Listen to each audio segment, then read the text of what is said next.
ఇప్పుడు ఒక అర్ధ కిలో ఎక్కువ తీస్తామంటే తీనిస్తలేను నేను. ఏం సార్ మెదక్ అంతా ఎక్కువ తీస్తున్నారు, మీరే తీయనిస్తలేరు నారాయణకేళ్ళ అని నాకు మెదక్ సంగతి నాకు తెలియదు. నా నారాయణకేళ్ళ అందరూ రైతులకు అన్యాయం జరగకూడదు.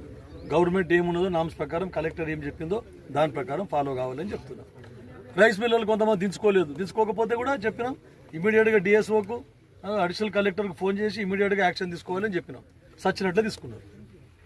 కాకపోతే మనకి రైతులకు కూడా చెప్పిన అట్లనే మీరు ఏదంటే చెత్త నిప్పుక రాకుండా ఒడ్లు కరెక్ట్ తీసుకొని వచ్చి కరెక్ట్ తూకం వేయండి అని చెప్పేసి వాళ్ళకు కూడా లాస్ కాకూడదు రైస్ మిల్లర్లకు కూడా. కాబట్టి ఇటువంటి కార్యక్రమాలు అన్నీ చేస్తూ ఉన్నాం. మీరు అర్థం చేసుకోవాలి. ఖాళీ రైతు బంధు ఒకటే కాదు, రైతు బంధుతో పండుగ కాదు.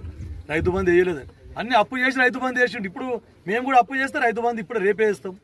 అప్పు చేయకుండా ప్రయత్నం చేస్తున్నది గవర్నమెంట్.